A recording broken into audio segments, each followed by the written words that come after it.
इस सेशन में बच्चों हम लोग लिमिट्स के बारे में पढ़ेंगे, लिमिट्स एंड डेरिवेटिव्स। और ये जो लिमिट्स है ये कैलकुलेशन का बेस है। कैलकुलेशन आप लोग हम लोग अभी पढ़ेंगे क्लास 12th में। इसमें हम लोग डिफरेंशिएशन एंड इंटीग्रेशन पढ़ेंगे।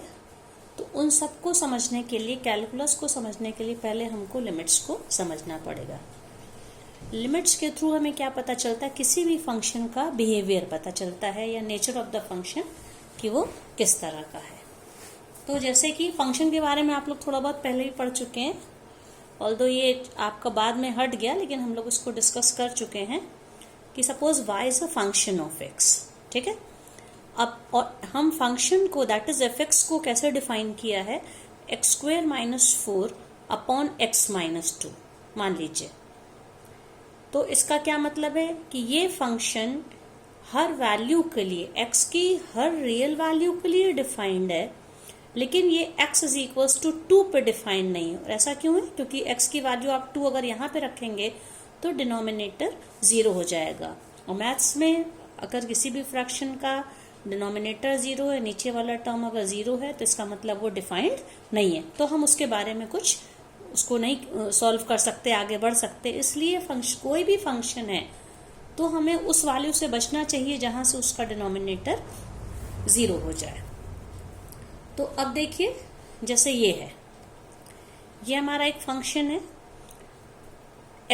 फंक्शन हमारा क्या है, x² - 16 अपॉन x - 4। तो अब हमें ये तो पता ही चल गया है कि किस वैल्यू पे ये फंक्शन डिफाइंड नहीं है, 4 पे। 4 वैल्यू पे ये हम इसकी वैल्यू, क्योंकि 4 वैल्यू पे डिनोमिनेटर 0 हो जाता है। लेकिन 4 के आसपास की value, in the neighbourhood of, जिसको हम लोग कहते हैं कि 4 से छोटी वैल्यूज या 4 से बड़ी वैल्यूज पे ये फंक्शन, इसकी वैल्यू किस तरह की होगी, इसको हम एक एग्जाम्पल से स्टडी कर सकते हैं। जैसे मान लीजिए मैंने ये 4 की वैल्यू ली, 4 से बड़ी वैल्यू ली है। ठीक है, तो 4 से बड़ी वैल्यू ली है तो अच्छा, और ये जो फंक्शन है अगर हम इसको आगे हम सॉल्व करें तो ये क्या हो जाएगा, यहाँ पे x² - 16 है, मतलब कि x + 4 x - 4 divided by x - 4। तो अगर इस तरह से हम सॉल्व करेंगे इसको, तो हमारे पास अल्टीमेटली क्या बचेगा, x + 4। तो जो हमारा फंक्शन है f(x) क्या हो जाएगा, x + 4। दो function is defined like this. ठीक है, फंक्शन हमारा पूरा इस तरह से डिफाइंड है, तो इसीलिए हम कह रहे हैं कि इसमें हम x = 4 को नहीं ले सकते, उसके अलावा वैल्यू लेने पे। अब हम देखते हैं इस फंक्शन का नेचर क्या है। तो आप देखिए, x की 4 वैल्यू तो ले नहीं सकते, लेकिन 4 के आसपास की वैल्यू, और आसपास इन द नेबरहुड का मतलब रहता है 4 से छोटी वैल्यूज जो कि 4 के बहुत क्लोज हो, या 4 से बड़ी वैल्यूज जो कि 4 के बहुत क्लोज हो, हम उनको लें। तो इसमें देखिए, जैसे x की वैल्यू ली गई 4.2, तो जब x की वैल्यू 4.2, इसी फंक्शन को हम इस तरह लिख सकते हैं। ये हम लोगों ने ऐसे उसको फैक्टराइज करके सॉल्व कर लिया आगे। तो f(x) हमारा x + 4 है, तो जब हमने 4.2 लिया तो हमारा f(x) क्या बन गया, 8.2। ठीक है, अब मान लीजिए हम x की वैल्यू को 4.1 ले लेते हैं, तो 4.1 + 4 दैट इज 8.1। अब हमने इसकी वैल्यू और छोटी कर ली, हम छोटी करते जा रहे हैं। देखिए, 4 से हम 4.2 और उससे और कम value, we are approaching towards 4 से बड़ी वैल्यू लेके धीरे धीरे हम 4 की ओर बढ़ रहे हैं। सो 4.01, ये और छोटी, लेकिन 4 से बड़ी है ये वैल्यू। तो अब f(x) क्या हो जाएगा हमारा, x + 4 दैट इज 4.01 + 4। अब ये क्या हो गया, 8.01, और छोटी वैल्यू कर दी 4.001। तो अब f(x) क्या हो जाएगा, x + 4 में x की जगह पे आप 4.001 रखिए, तो ये क्या हो जाएगा, 8.001। तो आप इस तरह से हम लोग देख सकते हैं, जैसे जैसे हम x की वैल्यू को 4 की ओर, 4 से बड़ी वैल्यू को धीरे धीरे कम करते करते 4 की ओर ले जा रहे हैं, ये value, this value is gradually decreasing, लेकिन 4 को टच नहीं कर रहा है। तो 4 से बड़ी वैल्यू से धीरे धीरे कम कर रहे हैं, मतलब this value of x is if approaching towards 4। अब f(x) फंक्शन की वैल्यू क्या होती जा रही है, 8.2, 8.1, 8.01, और ये छोटी होती जा रही है। इसी तरह हम इससे भी छोटी वैल्यू लेंगे तो ये वैल्यू इससे भी छोटी होती जाएगी। हम ये कह सकते हैं, देखिए ये वैल्यू लगातार कम होते होते ये 8 की ओर बढ़ रही है. It is not exactly equal to 8 but it is approaching towards 8. तो x की वैल्यू को 4 की ओर हम बढ़ाने पर, 4 की ओर बढ़ाने पे नहीं कह सकते हैं, एज x अप्रोचेस 4. ठीक है, 4.2 4.1 घटते घटते हम 4 तक आ रहे हैं, 4 के बहुत पास आते जा रहे हैं. तो ये वैल्यू 8 के बहुत पास आती जा रही है. तो ये x की वैल्यूज थी 4 से बड़ी वैल्यू. अब हम क्या करते हैं, 4 से हम छोटी वैल्यू लेते हैं. ठीक है, तो अब 4 से छोटी वैल्यू, जैसे हमने एक वैल्यू ले ली 3.8. 3.8 4 से छोटी वैल्यू है, तो fx क्या हो जाएगा, 3.8 प्लस 4 दैट इज 7.8. अब हमने इस वैल्यू को और बड़ा किया, मतलब अगर ये हमारा 4 है, ठीक है, किसी भी नंबर लाइन पे अगर ये 4 है तो हम यहाँ पे मान लीजिए 3.8 हैं, तो इधर हम ये 4 है, तो 4 से थोड़ा सी छोटी वैल्यू से हम बढ़ रहे हैं.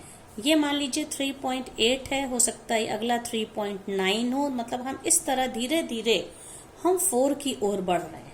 और 4 से छोटी वैल्यू लेके हम 4 की ओर बढ़ रहे हैं, या 4 के लेफ्ट हैंड साइड से हम 4 की ओर बढ़ रहे हैं. ठीक है, तो इसमें क्या हो जाएगा, अब हमने 3.9 ले लिया, अगर मान लीजिए और बढ़ा दिया हमने 3.8 से, क्या ले लिया 3.9, तो fx क्या हो जाएगा 3.9 प्लस 4 दैट इज 7.9. और छोटी और वैल्यू बढ़ा दी 3.8 देन 3.9 और उससे बड़ी वैल्यू ले 3.99, तो अब fx क्या हो जाएगा 7.99. और हमने और वैल्यू को बड़ा कर दिया 3.9999. अब fx हमारा क्या हो जाएगा 7.9999.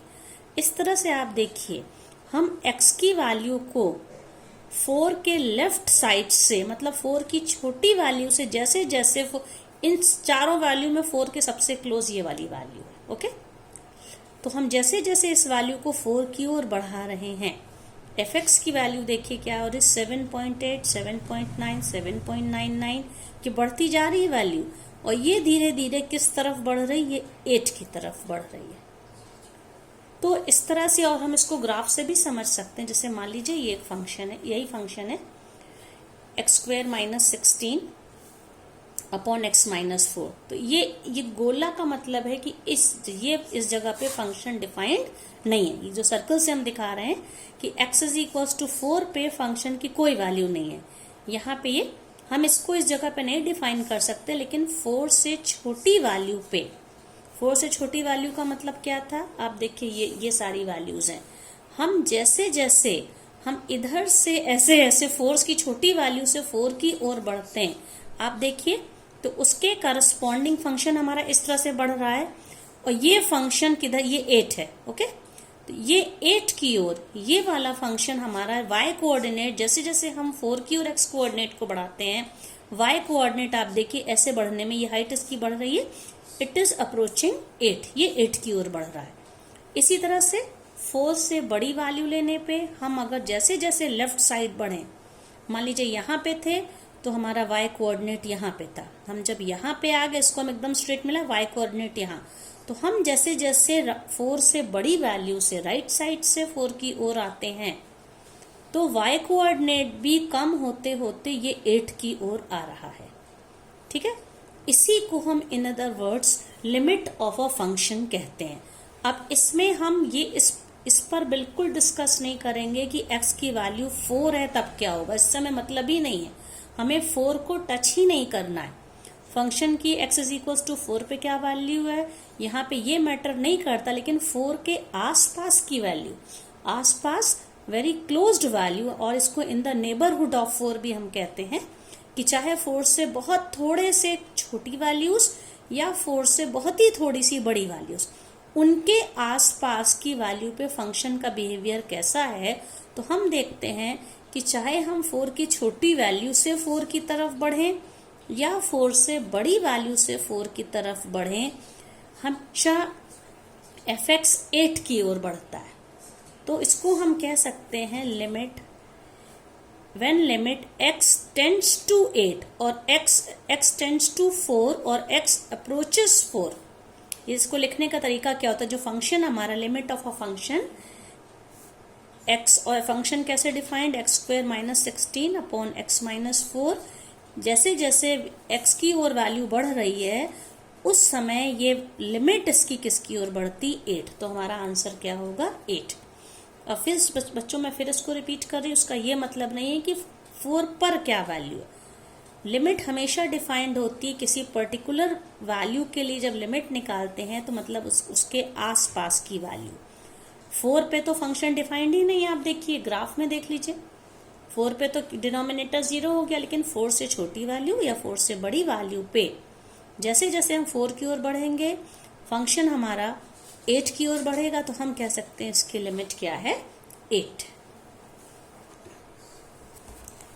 अब इसमें बच्चों एक चीज और है, जैसे हम लोग इसमें लिमिट निकालते हैं व्हेन x टेंड्स टू 4 के लिए, तो जब हम x 4 से छोटी वैल्यू, जैसे ये वाली वैल्यूज लिए, ये वैल्यूज ले रहे हैं, 4 से छोटी वैल्यू ले रहे हैं, तो fx भी हमारा व्हेन इट इज अप्रोचेस, और इसको कह सकते हैं from the left side of the 4 से छोटी वैल्यू से हम लोग 4 की ओर बढ़ते हैं, तो fx भी हमारा धीरे धीरे 8 की ओर बढ़ता है। तो या हम लोग इसमें भी देख सकते हैं, ये है 4 से छोटी वैल्यू, मतलब यहाँ से इसकी नेबरहुड से हम धीरे धीरे हम लोग वैल्यू को बढ़ाते हुए इधर बढ़ रहे हैं। तो इसको हम लोग कहते हैं लेफ्ट हैंड लिमिट, क्योंकि हम लोग लेफ्ट साइड से बढ़ रहे हैं, LHL, ठीक है। और लेफ्ट हैंड लिमिट एग्जिस्ट करती है और वो क्या है? 8 है। इसी तरह से जब हम लोग 4 से बड़ी वैल्यू लेते हैं, जैसे ये वाला एग्जाम 4.2, 4.1, और कम होते होते धीरे धीरे ये 4 की ओर बढ़ रही है, मतलब 4 के राइट साइड से हम लोग कम करते करते 4 तक, एग्जैक्ट 4 को टच नहीं करना है, वी अप्रोचेस 4 और वी आर मूविंग टुवर्ड्स 4। तो 4 की ओर हम लोग जब राइट साइड से बढ़ते हैं तो वैल्यू को धीरे धीरे कम करते जाते हैं, तो उसमें जो वैल्यू आती है इसको हम लोग कहते हैं RHL या राइट हैंड लिमिट। तो कभी भी लिमिट तभी एग्जिस्ट करेगी, आपने इसमें देखा होगा कि यहाँ पे हम लोग RHL में 4 से बड़ी वैल्यू लेके धीरे धीरे इसको कम करते करते 4 के वेरी क्लोज टू 4 पहुंच रहे हैं, तो हमारा fx फंक्शन या लिमिट भी उसकी 8 की ओर आ रही है, 8 बढ़ रही है। और इधर जब हम लोग ने 4 से छोटी वैल्यू को बढ़ा के धीरे धीरे हम 4 की ओर बढ़ रहे हैं, तो fx भी मतलब लिमिट ऑफ अ फंक्शन भी ये धीरे धीरे 8 की ओर बढ़ रही, 8 तक पहुंच रही है। तो दोनों ही केस में आइदर वैल्यूज लेस देन 4 और value greater than 4, the limit of a function is 8, it means it is equal. तो हम कह सकते हैं किसी भी फंक्शन की लिमिट तभी एग्जिस्ट करेगी जब उसकी लेफ्ट हैंड लिमिट और राइट हैंड लिमिट दोनों सेम हो, और we can say LHL is equals to RHL, और ये जो है कोइंसाइड करनी चाहिए, तभी फंक्शन डिफाइंड होगा लिमिट के लिए। लेफ्ट हैंड लिमिट को राइट हैंड लिमिट से कोइंसाइड करना चाहिए, it means they must be equal. जैसे यहाँ पे देखिए दोनों वैल्यू 8 की ओर ही बढ़ रही हैं, ये वैल्यूज डिफरेंट हैं, 4 से छोटी बड़ी वैल्यू, 4 से छोटी, लेकिन फंक्शन की लिमिट इसकी 8 की ओर हो रही है।